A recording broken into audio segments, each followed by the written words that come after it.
E como é a tradição do programa, vamos abrir falando a respeito da soja com operação lá nos Estados Unidos. E é inegável que a última semana ela foi marcada por uma recuperação forte para os valores negociados, sobretudo na última quinta e principalmente na sexta-feira. Para se ter uma ideia, a retomada na posição de mais curto prazo, ela chegou até 26 pontos, no caso da posição de agosto. Uma recuperação também vista na posição de novembro, posição muito importante por ter um maior número de contratos feito pelos norte-americanos. Nós vamos, a partir de agora, trazer um estudo feito pela equipe do Agricultura BR, que mostra as posições negociadas para agosto, para novembro e também a influência do dólar sobre os negócios. É o que nós vamos ver a partir de agora.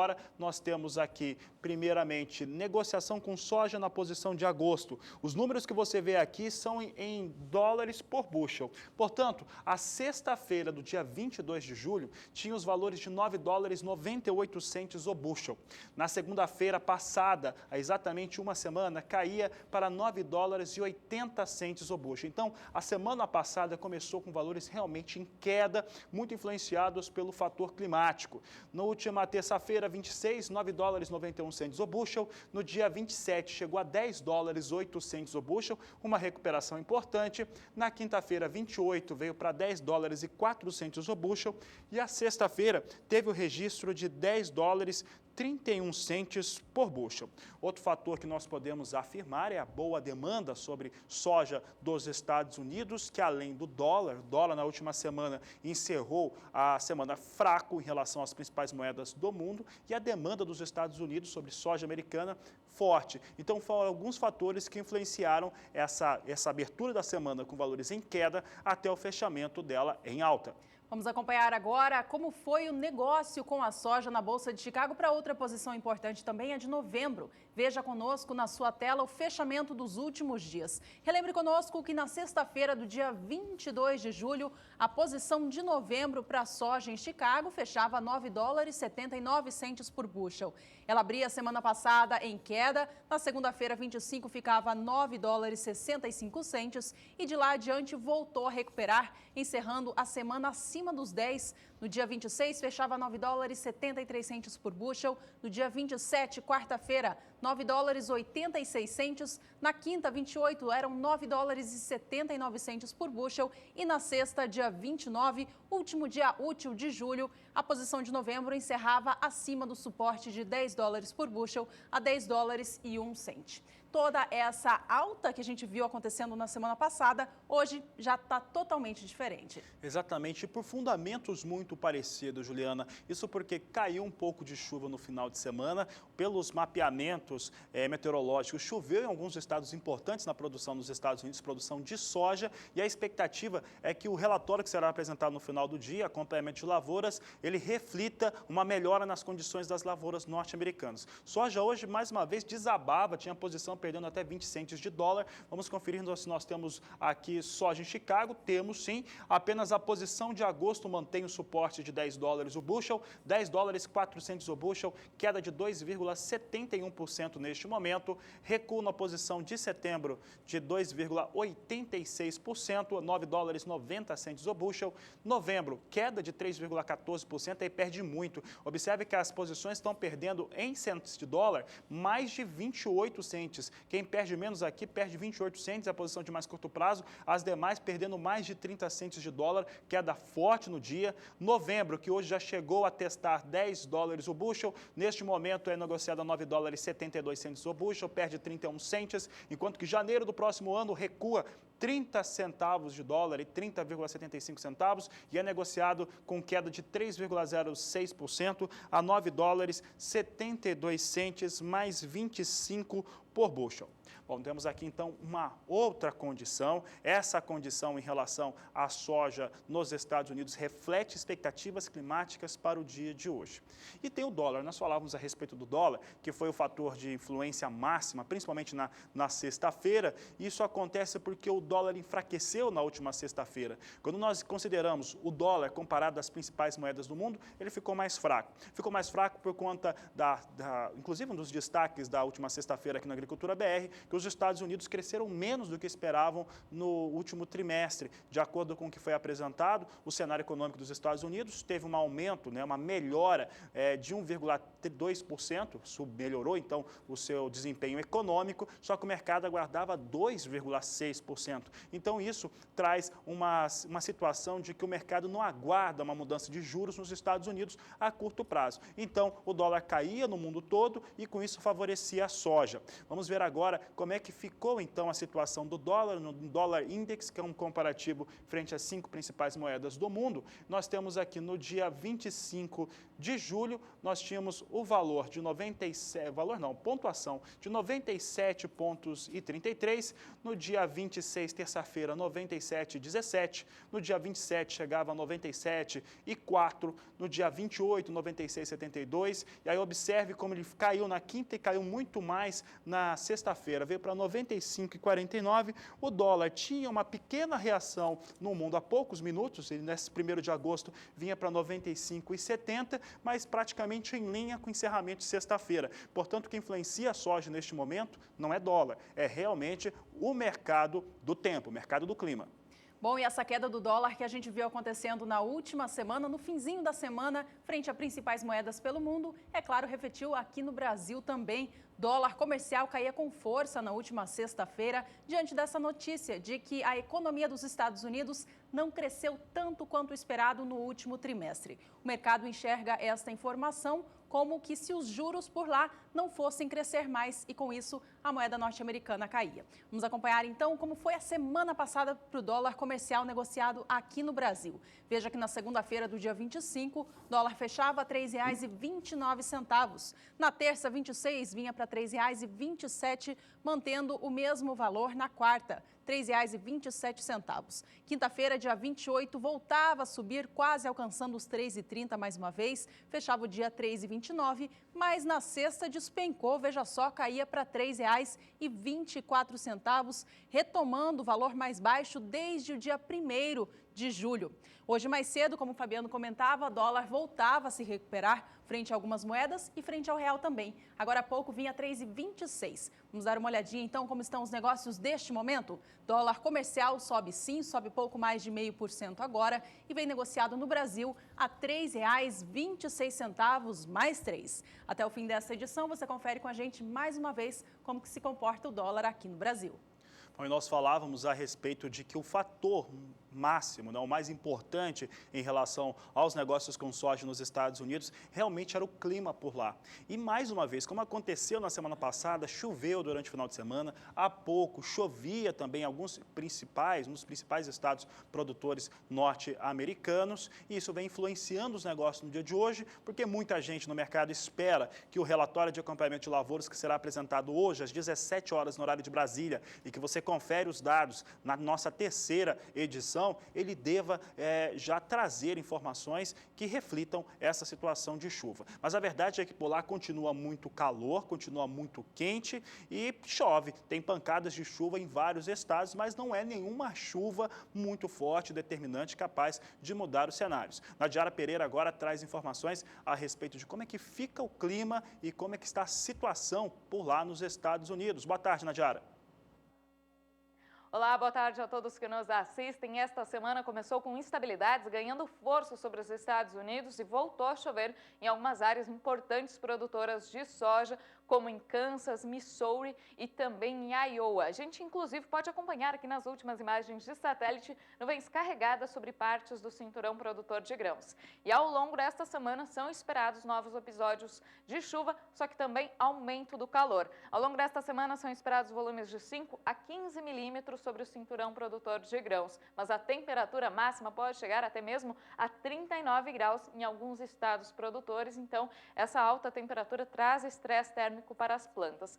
No próximo período, mais uma vez, episódios de chuva generalizados aqui sobre boa parte do cinturão produtor de grãos, com volumes girando em torno de 15 milímetros. É uma chuva de baixo volume acumulado, mas que já traz um alívio aí para as lavouras. E no decorrer dos próximos dias também temperaturas aqui bastante elevadas. Do dia 6 ao dia 10 de agosto, as máximas ficam em torno de 37 graus, mais ao sul e oeste do cinturão produtor. Mais ao norte, temperaturas mais amenas. E no período que vai do dia 11 ao dia 15 de agosto, a chuva continua generalizada. E neste período, o calor diminui um pouco mais. As máximas ficam em torno de 34 graus nas áreas mais quentes do cinturão produtor de grãos, mas mais ao norte a gente observa que a temperatura deve ficar mais baixa nas áreas em amarelo e verde do mapa. Então vamos continuar acompanhando, porque qualquer episódio de chuva que aconteça nas áreas produtoras acaba mexendo bastante no mercado. E vamos também acompanhar o relatório que sai hoje às 5 horas da tarde e traz aí o acompanhamento das lavouras para ver mesmo se essa chuva se reflete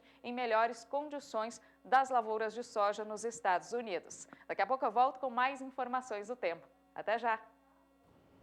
E o Agricultura BR vai para o primeiro intervalo desta edição. Na volta tem a previsão do tempo aqui para o Brasil e esse clima seco no interior do país. E ainda hoje você vai ver um comparativo em relação às expectativas de algumas associações e empresas privadas em relação à produção e exportação e também esmagamento de soja no Brasil na temporada 15/16, daqui a pouco no Agricultura BR.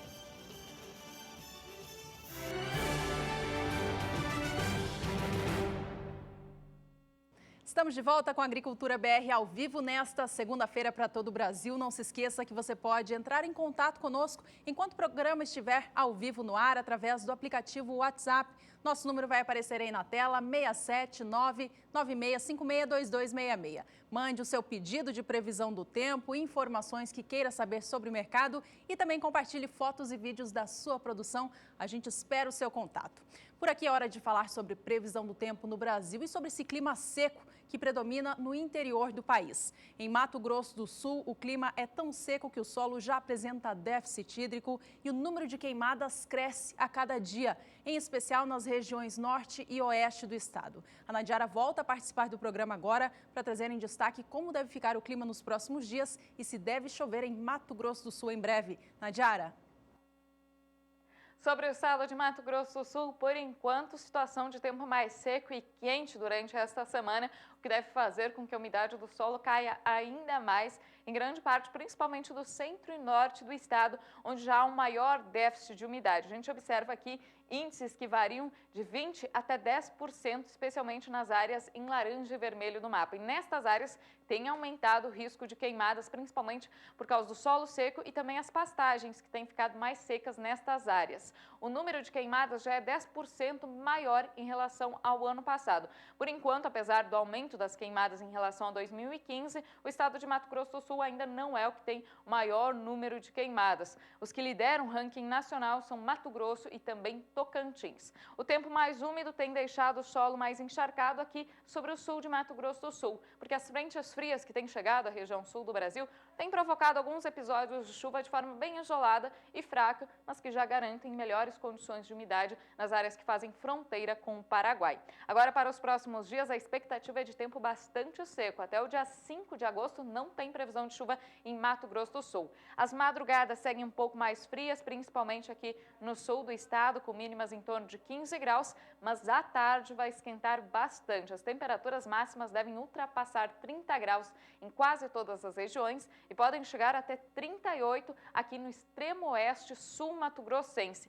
E essa combinação de tempo seco e altas temperaturas é que agrava a situação das queimadas, principalmente nesta região, então, entre o oeste e norte do estado. Ao longo do próximo período, entre 6 e 10 de agosto, a chuva retorna para partes do estado. Teremos uma frente fria avançando pelo centro-sul do Brasil, que deve organizar chuvas para a metade sul de Mato Grosso do Sul, inclusive com volumes mais significativos de água aqui sobre a faixa sul, que faz fronteira com o Paraguai. Nestas áreas, a chuva ajuda a recuperar um pouco a umidade no solo. Já sobre o norte e sul mato-grossense, não tem previsão de chuva significativa.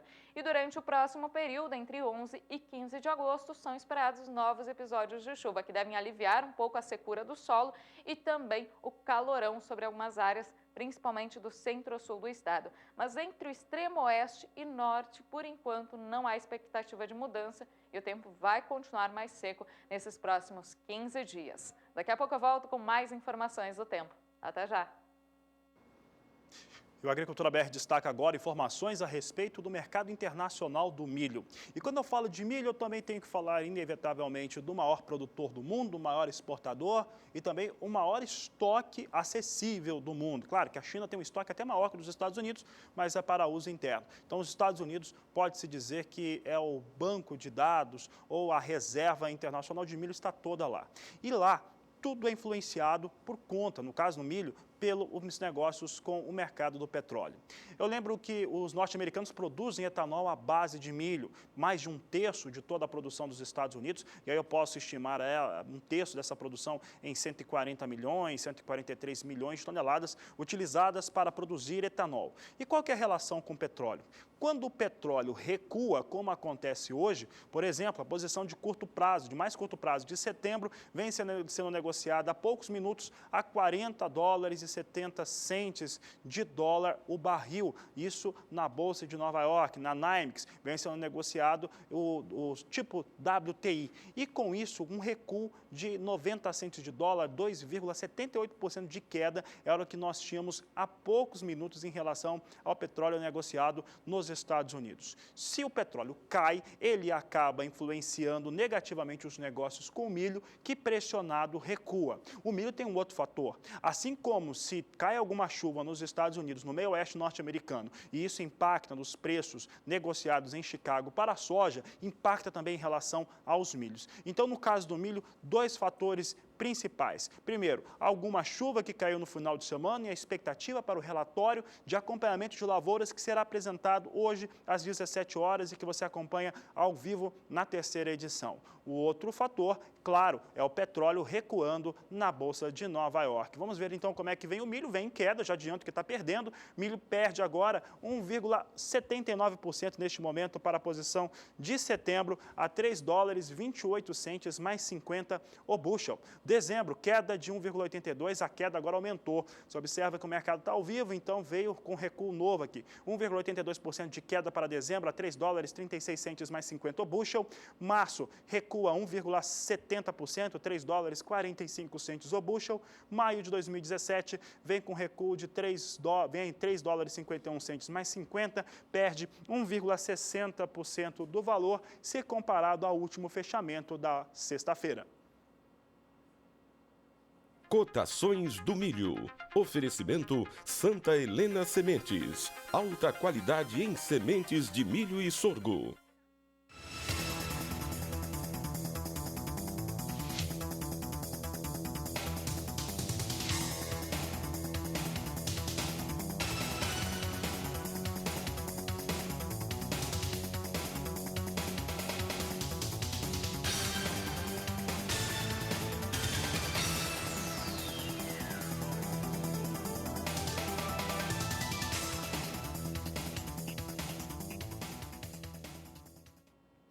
A gente continua falando de milho por aqui, mas agora o destaque é o Brasil. O governo federal aumentou o limite de compra de milho por produtor nas operações realizadas através do Programa de Venda em Balcão, que é um programa da Conab que realiza a venda direta de produtos dos estoques nacionais brasileiros para conter a alta do produto no mercado atacadista do Brasil.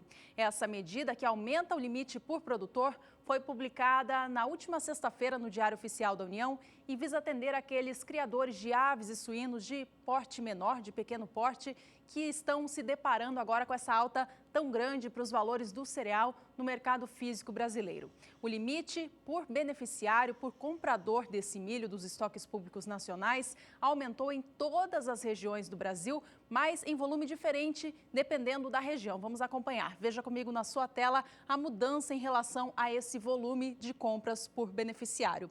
Veja que nas regiões Centro-Oeste, Sudeste e Sul, o limite passou de 6 mil quilos por mês por beneficiário para 14 mil quilos por mês. Portanto, eu friso aqui, limite de compra de milho por criador de ave e suíno nas regiões Centro-Oeste, Sudeste e Sul do Brasil. Agora tem este novo volume, saindo de 6 mil quilos para 14 mil quilos por mês. A gente pode mudar a tela agora para trazer a mudança ocorrida para as regiões Norte e Nordeste do Brasil. A gente pode trazer a nova tela para o pessoal de casa acompanhar, que traz os outros destaques. Essa informação que temos na tela é dos valores do milho. Pode voltar aqui para o estúdio para a gente? Já já a gente traz esta informação, mas eu comentava aqui a respeito da atualização do limite de compra de milho que o governo federal fez na última sexta-feira. Vamos acompanhar, ver se o pessoal pode avisar aqui para a gente se as informações já estão disponíveis.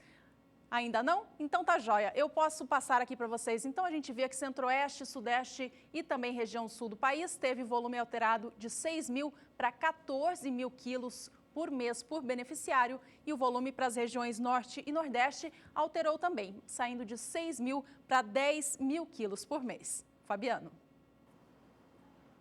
Por aqui nós vamos ver o acumulado, os valores negociados para o milho, média nacional, considerando os 8 principais estados produtores do país. E aí nós vamos trazer uma consideração do mês inteiro de julho.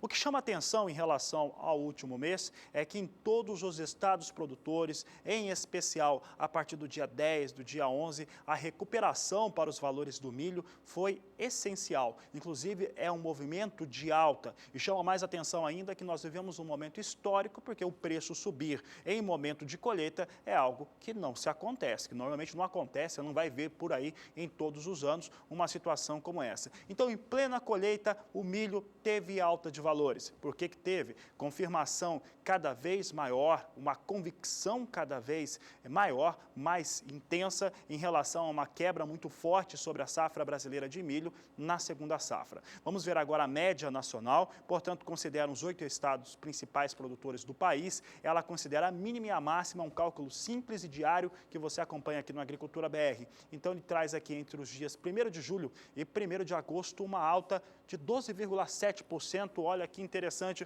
mostrando agora os números em relação ao que acontece com o valor do milho. No dia 1º de julho tinha um valor de R$ 38,46, no dia 9, R$ 38,03. E exatamente isso que aconteceu. A partir do dia 12 de julho, nós começamos a ver os valores para o milho se recuperando no Brasil. E aí no dia 15 já vem para R$ 38,44, 15 de julho. No último dia 21 de julho, os valores alcançavam R$ 41,13. Na última segunda-feira, 25 de julho, R$ 41,69 era o valor alcançado para a saca de 60 quilos do milho. E já neste 1º de agosto, o valor médio alcançando R$ 43,13 por saca de 60 quilos, valores de negociação para o milho, saca de 60 quilos, valor médio para o país. É claro que há estados com valores maiores e também menores que esses apresentados no Agricultura BR, mas enxergando com uma média, observe que o milho retomou mesmo a sua tangência de alta em plena safra, pelo menos do último dia 10 de julho para cá.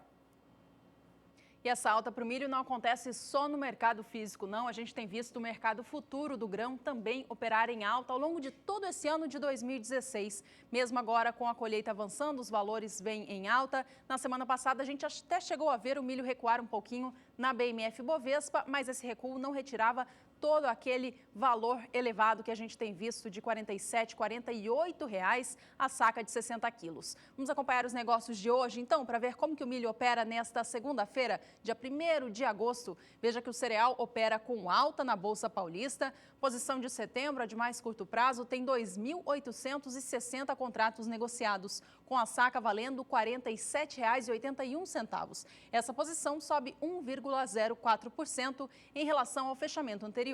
Já o milho para entrega em novembro tem agora 690 contratos negociados e eles vêm quase a R$ 49 a saca, exatos R$ 48,97 posição em alta de 0,76%. Milho para entrega em janeiro do ano que vem vale agora na BMF R$ 48,85, também em alta de 0,72%. E o cereal para entrega em março do ano que vem tem apenas 10 contratos agora e eles também vêm em campo positivo, subindo hoje 0,22% e sendo negociado a R$ 45,50. Atenção agora, produtores de milho do Paraná, acompanhem os valores por aí.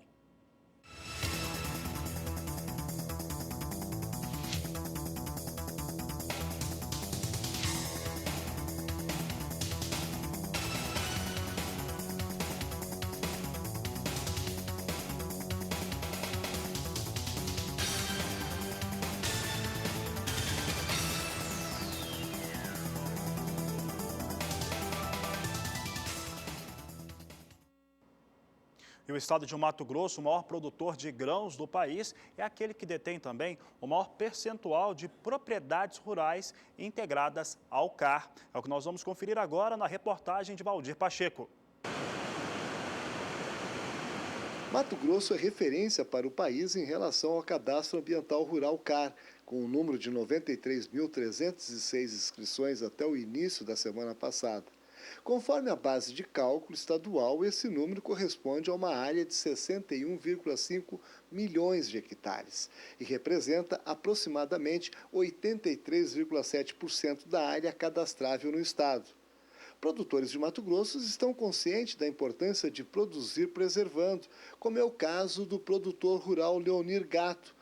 Quando chegou do sul, adquiriu uma fazenda já com passivo ambiental. A gente tem aqui uma água muito bonita aqui na fazenda, então a gente resolveu cuidar disso. Quando nós compramos a fazenda, essas áreas já estavam desmatadas. Então, assim que houve a possibilidade, surgiu a tecnologia adequada, com o apoio do Everaldo, aí a gente começou a fazer isso. A Ana, a minha filha, está chegando na fazenda, aí a gente passou para ela já uma das primeiras missões, aí, digamos, deixar em ordem na parte assim de documentos, jurídica, fazendo a questão ambiental. Mas isso aqui já está com 7 anos, né? Então a gente sempre se preocupou com isso. Para o produtor Leonir desenvolver todo esse projeto de recuperação, ele contou com o auxílio de sua filha, que é acadêmica em agronomia. Ali é importante também porque é uma nascente d'água e no CAR consta, no primeiro levantamento, consta o raio de 50 metros ao redor dela que estava faltando. Agora a gente fez uma parte, depois que as plantinhas nascerem melhor, vai ter que voltar, fazer a medição de novo e conferir, ver se o raio está correto. Esse trabalho foi supervisionado e orientado pelo técnico em reflorestamento, Everaldo Barros. Foi uma coisa mais espontânea da parte dele, né? Que quando ele comprou essa propriedade já era uma propriedade desmatada. E ele nos visitou e participava sempre das reuniões que a gente fazia pelo CAT. E aquilo lá era um momento de decisão por parte da comunidade dos produtores, sindicatos, de recuperar suas áreas. E o senhor Gato foi um dos pioneiros naquela ocasião de aderir a essa questão da recuperação. Eu, pelo menos, como agricultor, como produtor, eu penso que a terra, ela não me pertence, eu tenho ela emprestada das gerações futuras. Então eu sempre tive uma certa preocupação. Atenção.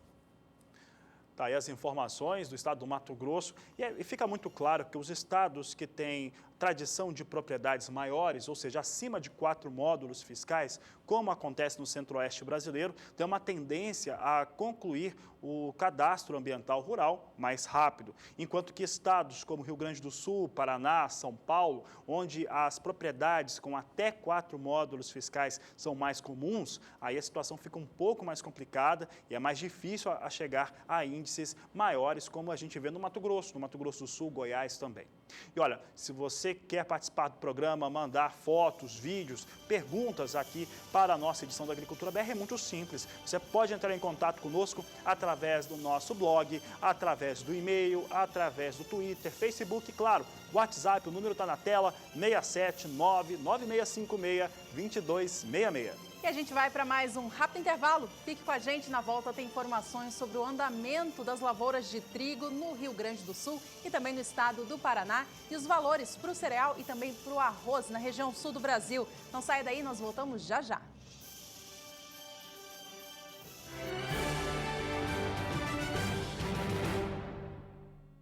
Estamos de volta com a Agricultura BR. Por aqui é hora de falar sobre as culturas de inverno na região sul do Brasil. Olha, os estados produtores de trigo, em especial Rio Grande do Sul e Paraná, já encerraram o plantio, estão com trigo em desenvolvimento no campo. E a gente vai dar uma olhadinha em como está a situação em cada um desses dois estados e saber também se o clima deve favorecer a cultura nos próximos dias. Bom, eu começo trazendo as informações para a região sul do Brasil. Segundo o último boletim apresentado pela Emater Gaúcha, todo o trigo gaúcho já foi plantado e se encontra com bom desenvolvimento vegetativo no campo. Acompanhe comigo na sua tela o que a Emater diz. Ela diz que as lavouras se encontram, na maioria, em excelente aspecto fitossanitário, tem crescimento normal, coloração verde intensa e boa formação de perfilhos. Tudo isso, portanto, indicando um bom potencial de produção até o momento. As lavouras plantadas mais cedo já começam a entrar em fase de floração, que é a fase reprodutiva da planta. Uma outra boa notícia para o sul, para os produtores de trigo, é o preço. Olha, a gente viu ao longo do mês de julho inteiro os valores vindo abaixo, perdendo aquele suporte que haviam conquistado no mês anterior, o mês de junho.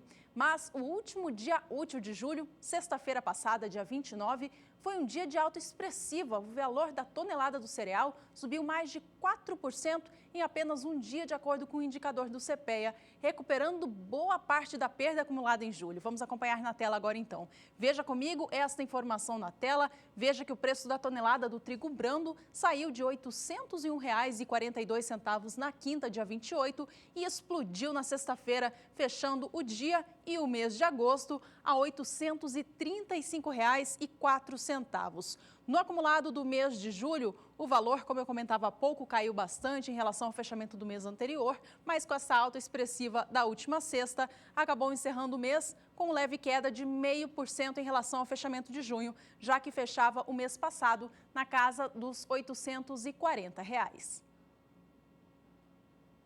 E as informações da Emater Gaúcha, que a Juliana destacava há pouco, em relação ao bom desempenho do cereal, do trigo sobre os campos do Rio Grande do Sul, tem a ver com as condições climáticas, que são muito favoráveis neste momento para o desenvolvimento das culturas de inverno, o que tem beneficiado demais o solo, principalmente em relação ao trigo, situação muito favorável. Vamos saber agora como é que fica a previsão, então, para as próximas semanas e, claro, como é que o clima influencia também nas condições de solo com a Nadiara Pereira. Esta semana começou com tempo instável em boa parte da região sul do Brasil. Áreas de instabilidade já provocam bastante nebulosidade, principalmente sobre o estado gaúcho e também Santa Catarina. Por enquanto, as condições de umidade ainda são favoráveis ao desenvolvimento das culturas de inverno, principalmente aqui no Rio Grande do Sul e Santa Catarina, onde os índices de umidade no solo chegam até 100% nesta área em rosa do mapa. O solo está um pouco mais seco no extremo norte paranaense, onde não tem chovido e a temperatura tem ficado mais elevada, principalmente nesta área em verde do mapa. Agora, durante a terça-feira, a expectativa é de retorno da chuva para algumas áreas, aqui principalmente entre o norte de Santa Catarina, sul e leste paranaense.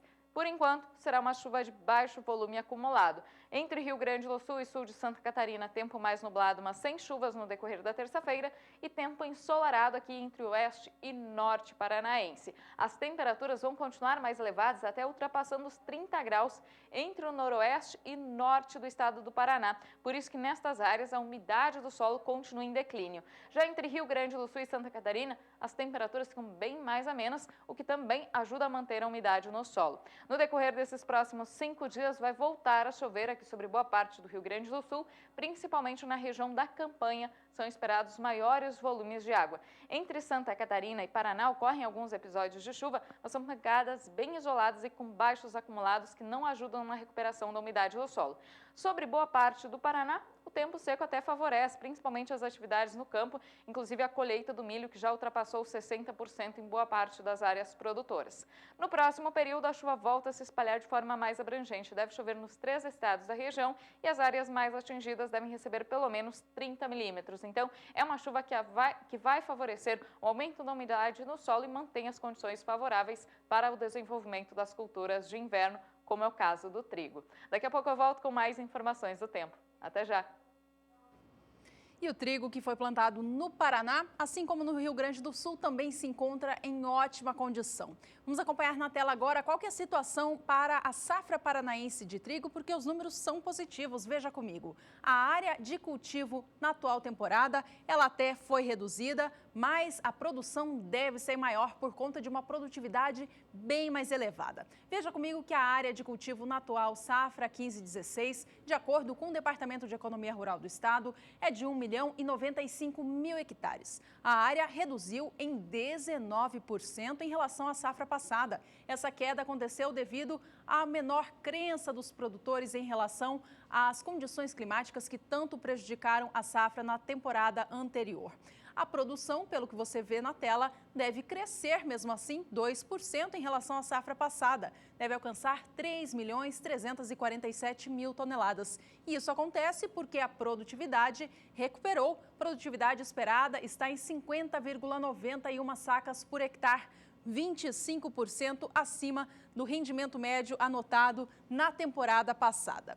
Bom, a condição das lavouras, como eu falava, é muito boa. De acordo com o último Departamento de Economia Rural do Estado, nenhuma das lavouras se encontram em condições ruins ou péssimas. Vamos acompanhar na tela. Veja que até o momento, 96% das lavouras se encontram em boas condições, 4% delas em condições medianas e nenhuma em condição ruim. Bom, ainda em relação ao trigo no Paraná, esse trigo que se encontra nos campos e que ainda nem está pronto para ser colhido, já começa a ser negociado. Até o momento, segundo o Departamento de Economia Rural do Estado, 3% dessa safra já foi vendida.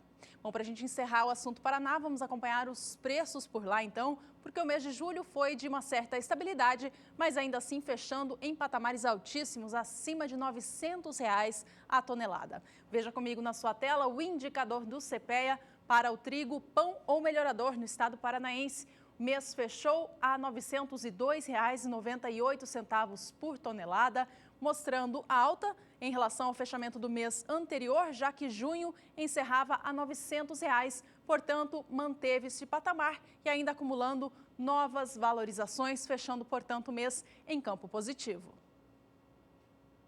O tema segue sendo trigo no Agricultura BR, agora cenário internacional para o cereal. O mercado local viveu os últimos dias com elevações. Vamos saber agora como é que vem o trigo lá nos Estados Unidos. Hoje um dia de queda para a maior parte das commodities agrícolas, mesmo com informações até que positivas em relação ao mercado. Vou atualizar um pouco o que acontece com soja e milho, que acaba influenciando também diretamente o trigo. Hoje cedo nós tivemos a apresentação de relatório de inspeções para embarques, ou seja, aquilo que efetivamente é embarcado. E esse relatório mostrou os embarques, ou a inspeção para soja e milho dentro daquilo que o mercado aguardava. Há pouco nós tínhamos, inclusive, também confirmação de vendas norte-americanas de soja, 391.000 toneladas. Daqui a pouco eu falo com um pouco mais de detalhes a respeito dessas vendas, mas é uma informação positiva, não chegava a tirar o mercado de uma situação um pouco mais dentro do vermelho, mas vamos ver agora como é que vem o trigo. O trigo vem influenciado pelo que acontece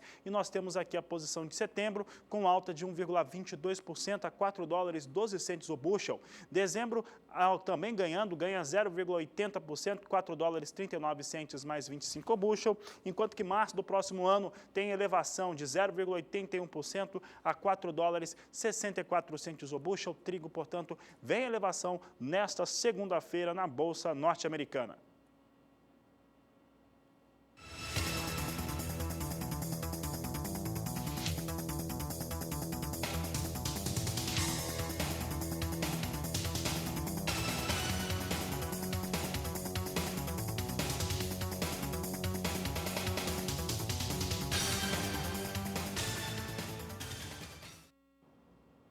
Vamos agora falar do mercado do arroz, que fechou o mês de julho também em campo positivo, ou seja, mais alto do que fechou o mês anterior, mês de junho. A última semana também foi de alta anotada para o valor do cereal. Vamos acompanhar na tela agora como que o indicador CPEA apurou estas cotações. Veja que na semana passada, no dia 29, a última sexta, O valor da saca de 50 quilos do arroz em casca tipo 1, negociado no estado gaúcho, fechava R$ 50,69. O mês de julho foi de certa oscilação para os valores, mas sempre operando acima dos R$ 50 a saca. O mês fechou com o valor 1,32% acima do que o fechamento do mês de junho, que foi de R$ 50,03. Portanto, R$ 50,69 é o novo patamar de preços para o valor da saca do arroz em casca no Rio Grande do Sul. Vamos acompanhar agora como estão os valores da saca de 30 quilos do grão descascado, ou seja, beneficiado.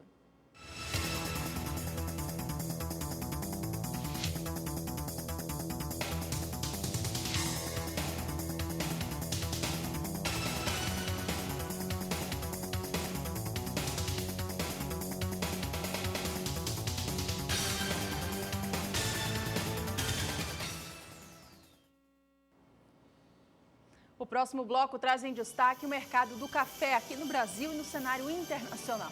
E ainda hoje você vai ver como é que ficaram as inspeções norte-americanas, soja e milho dentro daquilo que se esperava, trigo teve uma movimentação melhor, até os números que encerraram na última quinta-feira sobre aquilo que realmente deixou os Estados Unidos daqui a pouco no Agricultura BR.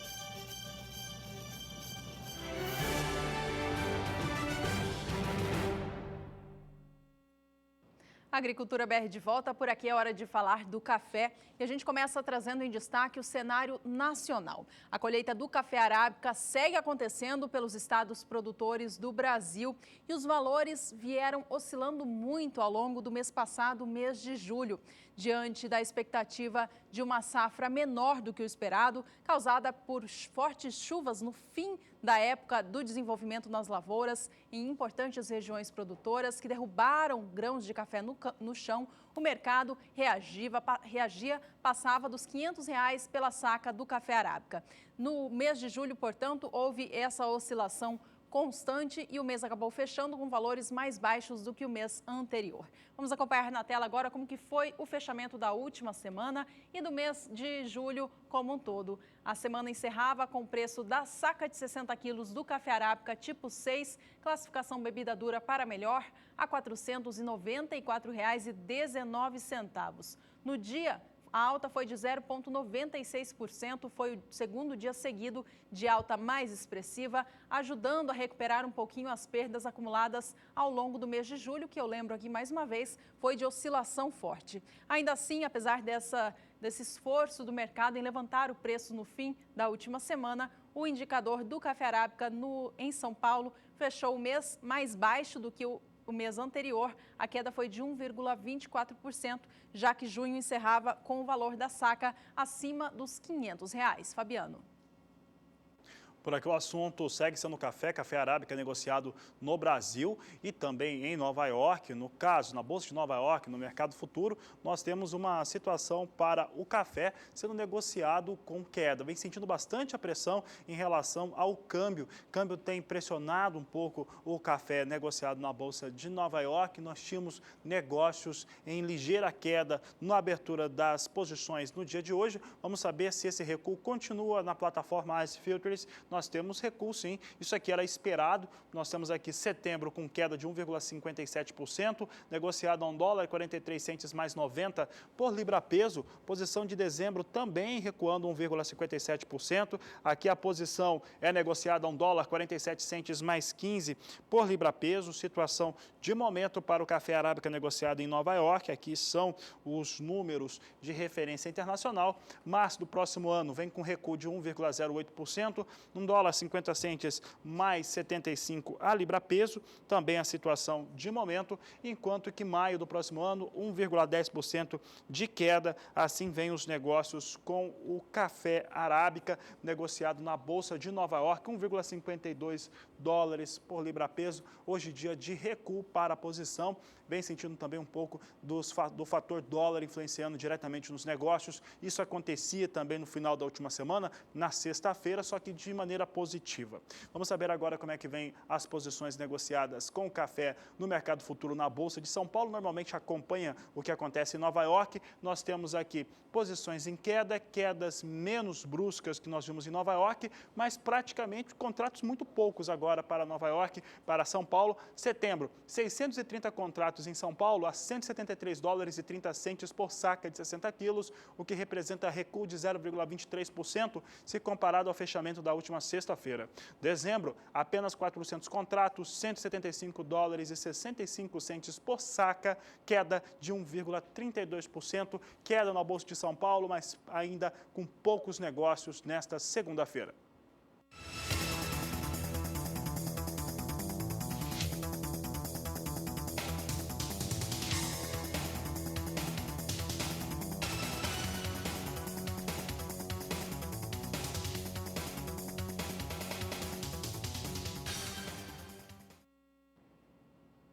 Você acompanhou aí as cotações do mercado físico do café arábica no estado de Minas Gerais. Já já a gente volta a falar de café e traz aqui as informações para o mercado do café Conilon. Por enquanto, vamos falar sobre a safra de algodão no Brasil que segue sendo colhida. O estado do Mato Grosso é o principal produtor da pluma aqui no Brasil e até o momento já passa dos 40% de toda a área plantada retirada dos campos. Vamos acompanhar na tela agora as informações do IMEA, o Instituto Mato Grossense de Economia Agropecuária, que traz o andamento da colheita no Mato Grosso. Veja o primeiro quadro que traz a porcentagem colhida até essa mesma época do ano passado, quando 34% das lavouras plantadas já haviam sido trabalhadas, ou seja, já haviam sido colhidas. Até essa mesma época do ano atual, até a data 28 de julho de 2016, ou seja, até quinta-feira da semana passada, o ritmo de colheita já passava de 40%, alcançava mais de 41%, mostrando, portanto, um ritmo mais acelerado do que o visto nessa mesma época do ano passado. E o que beneficia os trabalhos de colheita no campo é o clima seco, que favorece a entrada de máquinas nas lavouras. E é justamente este clima seco que nessa fase da safra é benéfico, que não foi favorável ao longo do desenvolvimento das lavouras. O clima muito seco prejudicou o rendimento médio das lavouras, que agora está bem mais baixo. De acordo com o IMEA, o rendimento médio estadual está em 103 arrobas de pluma de algodão por hectare. Nessa mesma época do ano passado, o rendimento estava em 111 arrobas. Bom, vamos falar de preços agora. O valor da libra-peso do algodão no mercado físico do Brasil caiu neste mês passado, mês de julho, encerrando o mês com queda em relação ao fechamento do mês anterior. Vamos acompanhar na tela como que foi o movimento do mercado na última semana. Relembre comigo que na segunda-feira da semana passada, dia 25, o valor era de R$ 2,62 mais 37 por libra-peso. Na terça vinha um pouquinho abaixo e recuperava a posição na quarta e quinta-feira. Na quinta-feira, dia 28, fechava R$ 2,63 mais 79, mas encerrava a semana novamente com um movimento de queda a R$ 2,63 mais 20 por libra-peso. No acumulado do mês, os valores ficaram abaixo em relação ao fechamento do mês anterior. Junho encerrava com o valor do algodão a R$ 2,65. Portanto, julho fechou com queda de 1,01%. Vamos acompanhar agora como estão as cotações da pluma para o estado do Mato Grosso em especial. Acompanhe.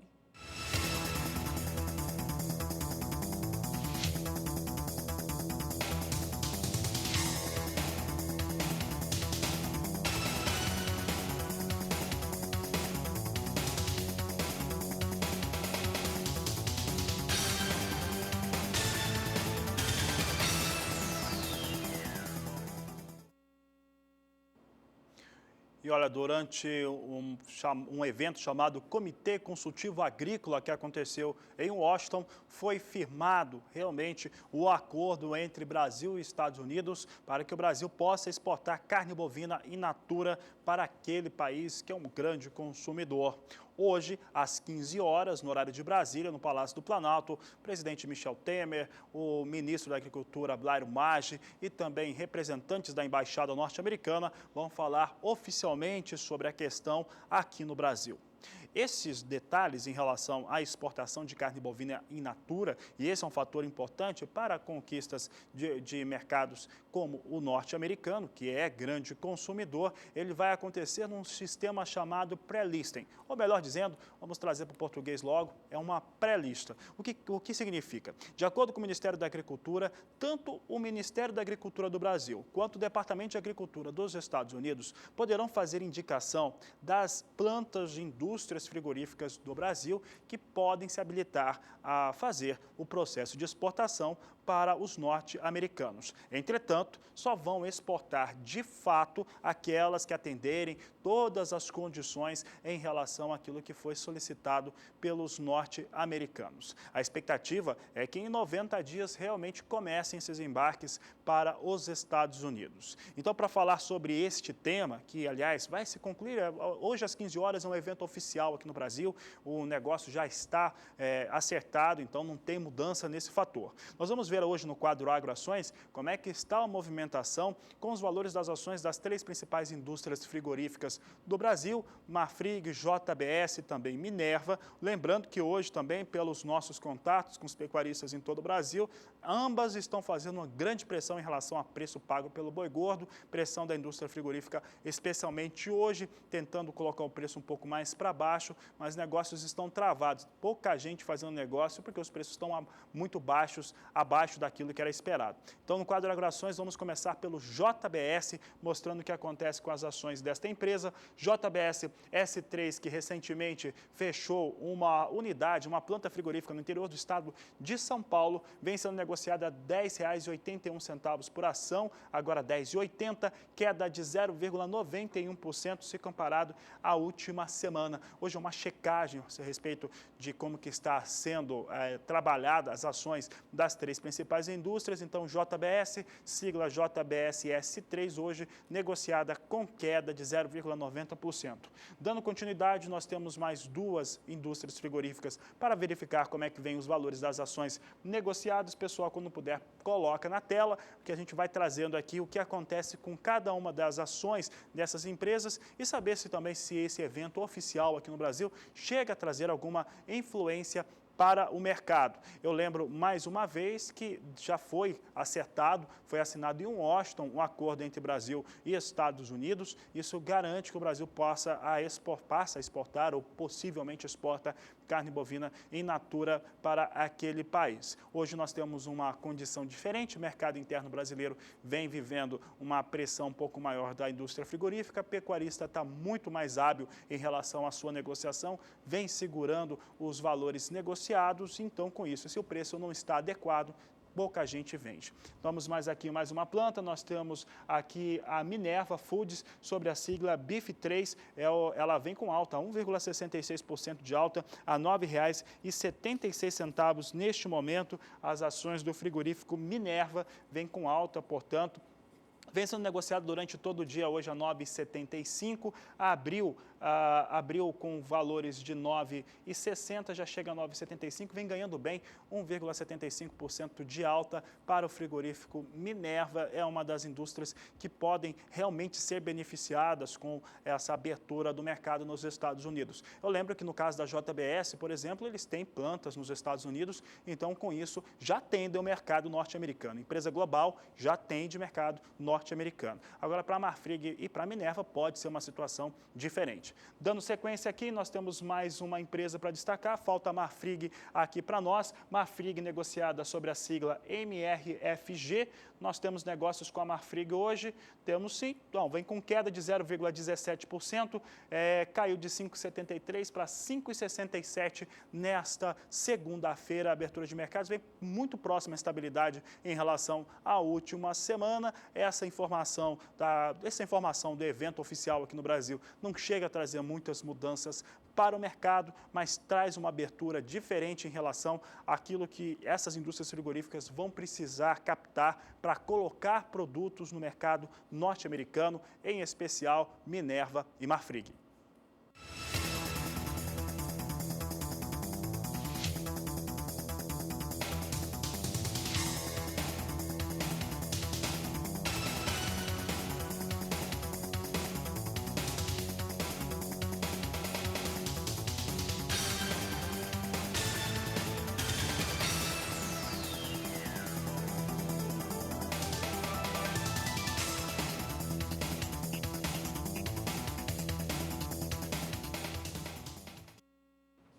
voltamos a destacar o clima no Agricultura BR, agora em especial falando sobre a região norte do país, que já passa por um período longo de estiagem. O rio Acre, por exemplo, na última semana, atingiu o menor nível da história e a situação pode se agravar ainda mais. Vamos falar agora com a Nadiara, da Somar Meteorologia, que traz a previsão para a região norte do país como um todo e se há previsão de chuva para os próximos períodos. A seca sobre partes da região norte do Brasil se agrava cada vez mais, porque já não tem chovido de forma frequente e volumosa desde o último verão, ainda por causa de efeitos do fenômeno El Niño, que diminui a chuva sobre a região norte. E por isso, as estações que eram mais chuvosas tiveram baixos volumes de água. Grande parte desta área em vermelho no mapa, que desde o Acre até o Tocantins, sofre os efeitos da seca e o índice de umidade no solo tem ficado muito baixo. Essa combinação de tempo mais seco e altas temperaturas que atingem esta parte da região norte tem provocado um aumento grande do número de queimadas, principalmente sobre o estado do Tocantins. E no Acre, a seca está bastante crítica por causa do baixo nível dos rios sobre o estado. A chuva tem garantido boas condições de umidade aqui sobre partes do Amazonas, Roraima, partes do norte do Pará e Amapá. Nestas áreas, nada muda e a chuva vai continuar mais intensa e volumosa, como é normal desta época do ano. Agora, durante a terça-feira, a expectativa é de pancadas de chuva desde o norte do Amazonas até o Amapá. Só que essa chuva não se espalha para as demais regiões do norte do país e desde o Acre até o Tocantins, o tempo mantém-se ensolarado e muito quente, o que faz a umidade do solo cair ainda mais no decorrer desses próximos dias. A temperatura máxima deve chegar até em torno de 38 graus no sul do Amazonas, 36 graus no sul do Pará e 37 graus também em algumas localidades do Acre. No decorrer dos próximos 5 dias, o padrão de chuva sobre a região norte não vai mudar. Aquelas áreas que já estão mais secas não devem receber chuvas. E sobre o norte aqui, especialmente norte do Amazonas, Roraima, norte do Pará e também no Amapá, onde o solo já está mais encharcado, vai continuar chovendo de uma forma mais significativa. No próximo período, entre 6 e 10, agora do mês de agosto, a chuva até se espalha um pouco mais pelo oeste do Amazonas e atinge algumas áreas do Acre. Só que essa chuva não é suficiente para encharcar o solo e nem para recuperar o nível dos rios. O índice de chuva deve chegar em torno de 5 milímetros nestas áreas entre o Acre e o oeste do Amazonas. Os maiores volumes de água devem continuar concentrados, especialmente no estado de Roraima. Daqui a pouco eu volto com mais informações do tempo. Até já! E veja no próximo bloco, um seminário em Mato Grosso do Sul discutiu o projeto da Rota Bioceânica. E ainda hoje você tem as últimas informações a respeito do mercado nacional e internacional da soja.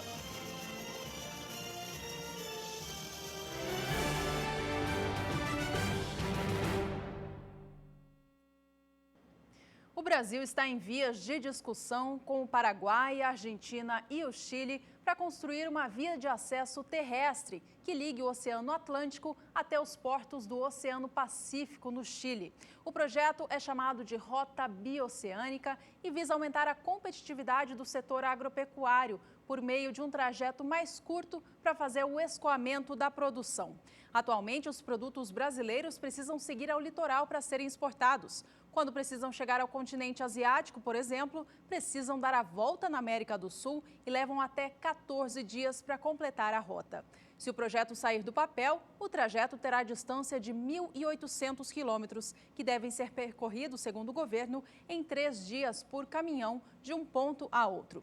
Na última quinta e sexta-feira foi realizado um seminário em Campo Grande, capital do Mato Grosso do Sul, para voltar a debater esta questão, que, segundo o governador do estado, Reinaldo Azambuja, que estava presente no evento, já tem 30 anos de conversa, mas agora começa a se aprofundar.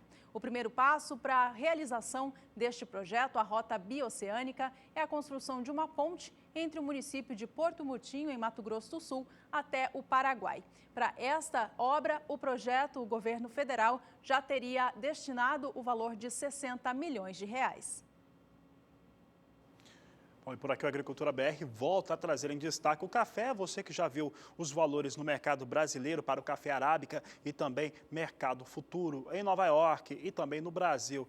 para o Arábica. Agora vamos saber sobre o café Robusta, importante referência para os negócios com café Conilon aqui no Brasil. Café Robusta que vive um momento especial, isso porque nós temos na questão do Conilon internamente aqui no Brasil, a quebra na safra brasileira no Espírito Santo segue dando boa sustentação para os valores no mercado interno e no mercado internacional. Tem a expectativa de Laninha sobre o Vietnã, maior produtor de café Robusta do mundo, e ainda estoques baixos nesse país. Então, o café Robusta vive um outro patamar acima de $1.800. Hoje cai, mas olha, mesmo caindo, mantém esse patamar. Posição de setembro vem na mínima negociada no dia, $1.820 nesse momento, a tonelada, com queda de 1,51%. Novembro perde 1,28% a $1.847 por tonelada. Janeiro de 2017, recuo de 1,27% a $1.864 por tonelada. Assim vem os negócios com o café Robusta na Bolsa de Londres. É a bolsa de referência para essa negociação. Uma queda sim, ainda assim mantendo patamares históricos para os valores pagos pela tonelada do café Robusta.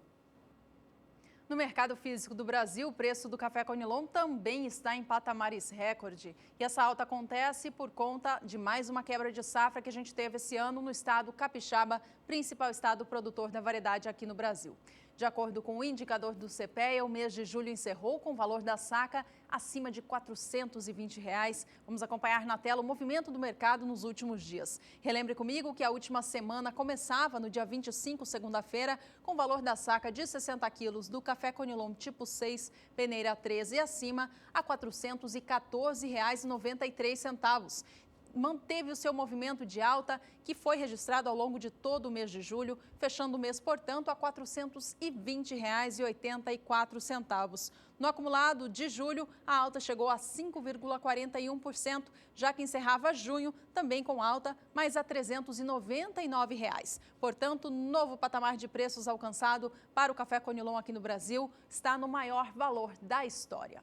Vamos acompanhar agora mais cotações do café para o Espírito Santo, desta vez de acordo com o Centro do Comércio de Café de Vitória.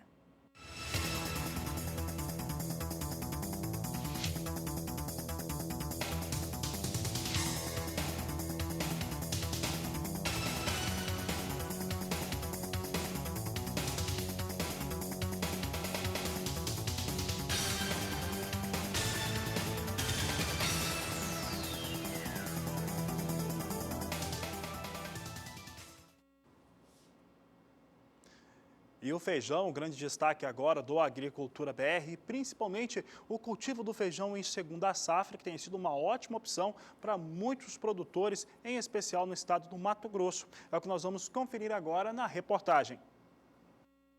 A topografia plana e o solo fértil proporcionam a Sorriso uma vocação natural para a agricultura.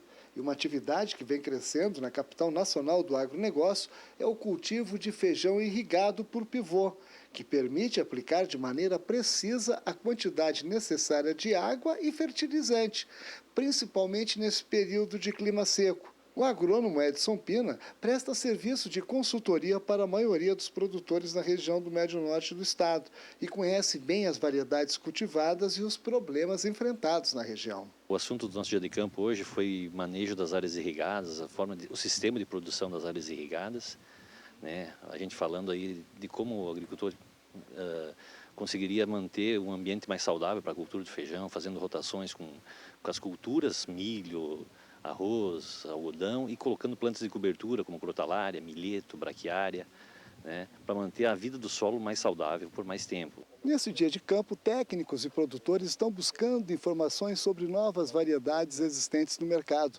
aproveitando o bom momento da cultura do feijão.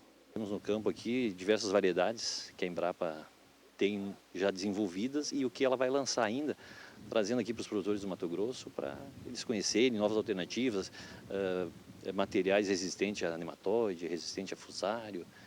Então, são alternativas sendo trazidas aqui para o produtor conhecer e futuramente fazer uso dessa tecnologia. A preocupação na região é com a proliferação de uma praga que está migrando de uma cultura para outra. A questão da mosca branca, né, que é uma praga que está presente em todas as regiões, aqui não é diferente. Esse ano, devido ao ano estar muito seco, a praga ela foi muito mais agressiva.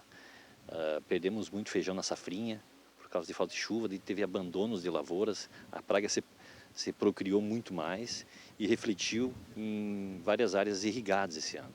A expectativa agora é com a nova variedade transgênica que está para ser lançada no mercado. Valdir Pacheco para o SBA. No Nordeste do Brasil, o clima seco tem predominado já durante algum período, mas nessas últimas semanas até ocorreram alguns episódios de chuva, em especial sobre a região litorânea da região. Vamos saber agora com a Nadiara, da Somar Meteorologia, como fica o clima para os próximos dias. Sobre o Nordeste do país, nesta época do ano, é comum chover mais sobre as áreas litorâneas e o interior da região passa pelo período mais seco. Isso tem se refletido na umidade do solo. Quase toda a região apresenta índices abaixo de 10% de umidade no solo. Mas sobre a faixa leste, onde a chuva tem ocorrido com mais frequência e volumes mais significativos, o solo apresenta melhores condições de umidade. E principalmente aqui na faixa leste da Bahia, inclusive sobre algumas áreas do recôncavo baiano, que são áreas produtoras de feijão, tem chovido de uma forma mais significativa e o solo está mais encharcado. E também há mais umidade no solo sobre o extremo sul da Bahia, áreas produtoras de cacau. Inclusive, nesses próximos dias vai continuar chovendo sobre estas áreas produtoras. Durante a terça-feira, tem previsão de chuva aqui sobre a faixa leste da Bahia e essa chuva atinge algumas áreas produtoras de cacau e também de feijão. Os maiores volumes de água devem ficar concentrados principalmente nas áreas de litoral. Pancadas mais isoladas também atingem partes aqui do litoral da Paraíba, do Rio Grande do Norte e também do Maranhão. Mas no interior nordestino nada muda, o tempo vai continuar bastante seco e quente. A máxima pode chegar até 36 graus em Teresina, no Piauí. No decorrer dos próximos 5 dias, a chuva continua na faixa leste, atingindo principalmente aqui a faixa leste da Bahia. Deve chover em torno de 15 milímetros, então é uma chuva de baixo volume acumulado, mas que ajuda a manter mais umidade no solo. Sobre o interior nordestino, por enquanto, tempo bastante seco e isso deve persistir no próximo período, que vai do dia 6 ao dia 10 de agosto. A chuva continua mais sobre áreas litorâneas e neste período até perde um pouco de intensidade e no interior da região, por enquanto, nada de mudanças. A chuva deve retornar para o interior nordestino já em alguns períodos do mês de setembro, principalmente na segunda quinzena, mas vem com mais força a partir da segunda quinzena do mês de outubro. Hoje eu encerro por aqui minha participação, mas amanhã eu volto com mais previsão do tempo no Agricultura BR. Até lá!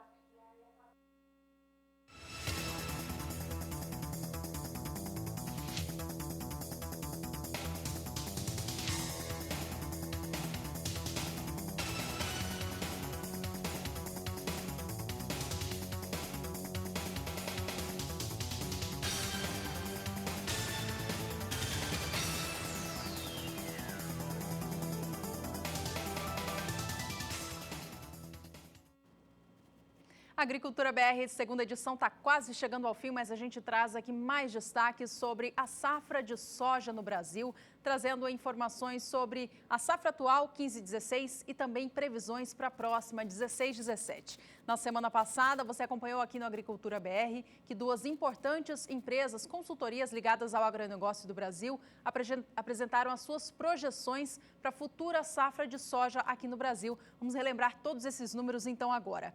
Veja que a consultoria AGR Brasil estimou uma área de cultivo em 33 milhões e 800 mil hectares para a temporada 16-17, que começa a ser semeada no segundo semestre deste ano. Essa projeção indica uma alta de 2% em relação à temporada atual a 15-16, de acordo com a consultoria.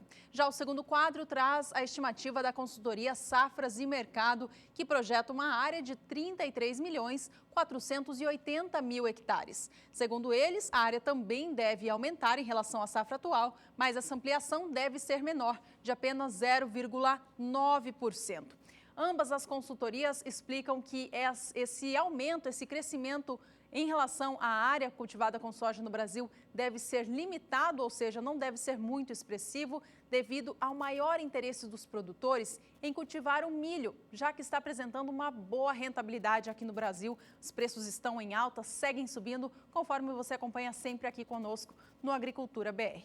Ambas as consultorias apresentaram também a projeção de produção, ou seja, o volume de soja que vai ser retirado dos campos. Vamos acompanhar na tela agora estes dois números. Veja com a gente que a consultoria AGR Brasil estima uma safra média em 105 milhões de toneladas, podendo variar entre 98 milhões até 108 milhões de toneladas. Portanto, estimativa acima dos 100 milhões de toneladas para a futura safra de soja no Brasil.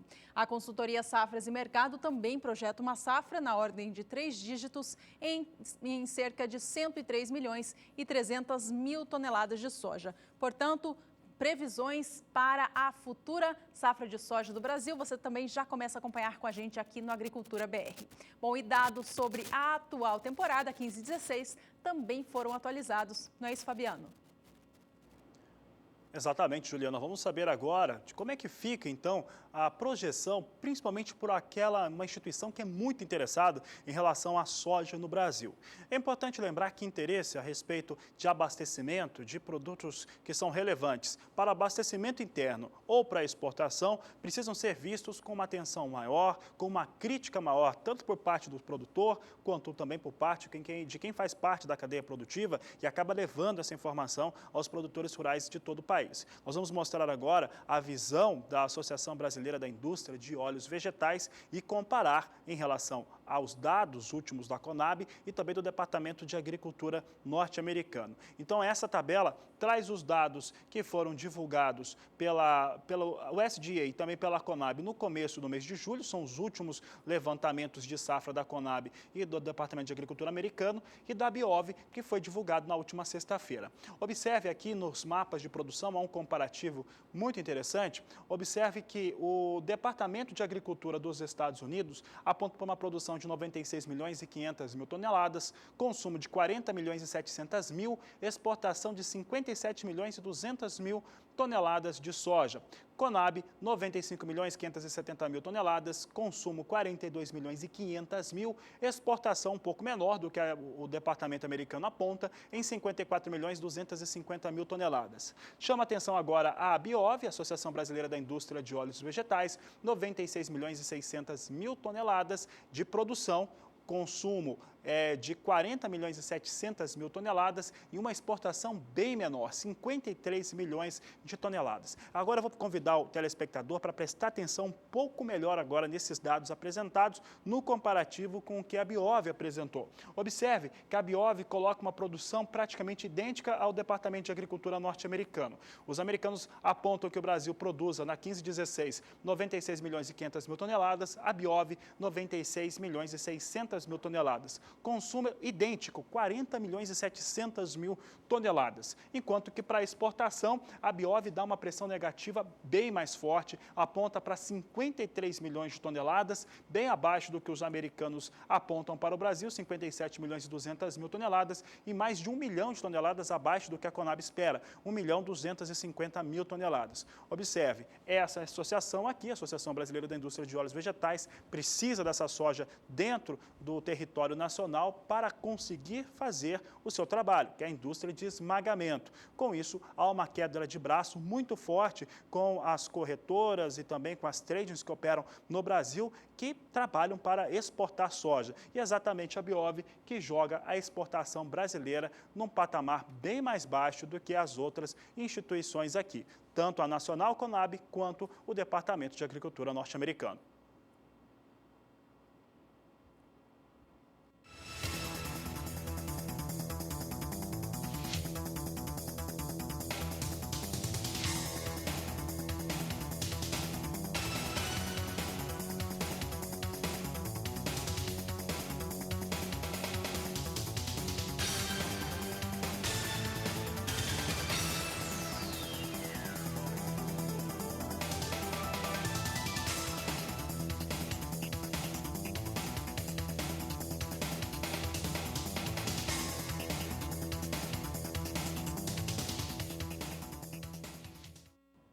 Você acaba de conferir as cotações nos estados produtores do Brasil para o preço da saca de soja. Vamos agora dar uma olhadinha no valor médio nacional, porque a soja vem caindo aqui no país. No acumulado dos últimos 30 dias já caiu quase 10%.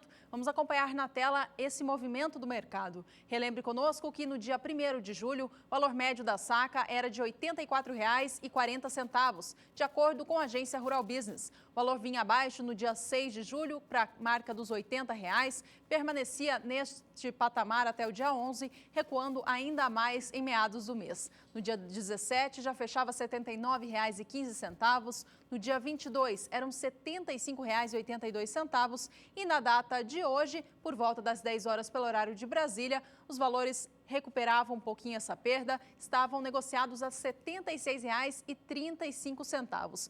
Toda essa queda expressiva é explicada principalmente pela queda do dólar frente ao real, que a gente viu acontecendo no acumulado destas últimas semanas. No acumulado do último mês, portanto, o valor da soja no Brasil caiu 9,5%. E durante essa edição do Agricultura BR, foi confirmada pelo Departamento de Agricultura dos Estados Unidos vendas avulsas de soja. Para a temporada 2016-2017, volume considerável, 391 mil toneladas. É o que você acompanha comigo aqui na tela. É isso mesmo, 16-17 é a entrega, 391 mil toneladas de soja que foram vendidas, comercializadas pelas tradings que operam lá nos Estados Unidos, confirmando aqui vendas avulsas feitas pelos norte-americanos. Então, vendas de soja que foram confirmadas pelo Departamento de Agricultura dos Estados Unidos. É claro que por lá está todo mundo muito de olho na questão climática. Hoje nós temos relatório de acompanhamento de lavouras e isso pode influenciar muito o mercado que vinha jogando para baixo a soja em Chicago. Juliana. Soja caía muito na manhã desta segunda-feira. Vamos acompanhar agora como vem as posições operando na Bolsa de Chicago. Vamos ver se a gente tem o pessoal lá da BMF aqui conosco para trazer as cotações da soja na Bolsa de Chicago. Por enquanto não, mas vamos ver se a gente já consegue estes números por aqui. Bom, tá certo. Então, soja em Chicago recuava bastante, recuava hoje por conta das expectativas em relação ao clima. Agora sim nós temos esses fatores, temos os números aqui, cai bem mais, Juliana, agora sim é que cai. Soja caindo com força, mais de 4% para as posições a mais longo prazo. Agosto cai agora 3,87%, perde o suporte de $10, que vinha se sustentando até agora há pouco. Agosto vem a $9,92 por bushel. Setembro, $9,77. Novembro, $9,59 por bushel. E janeiro, $9,59 por bushel. Veja a queda expressiva para a soja negociada agora em Chicago, em função principalmente do clima. Chuvas voltam a ocorrer sobre o meio-oeste americano. Vamos ver como é que está o dólar também aqui no Brasil. Dólar comercial hoje tem recuperação para a moeda americana em todo o mundo. Dólar também se recupera no Brasil. Vai subindo 0,83% neste momento, negociado a R$ 3,27 mais um. Dólar sobe então aqui no Brasil, vai subindo acima de 0,80%. Essa edição fica por aqui. Muito obrigada pela sua companhia. A gente se vê na próxima. Este é o Agricultura BR. A inteligência e a transparência do agronegócio sempre com você. A todos uma ótima tarde e até mais.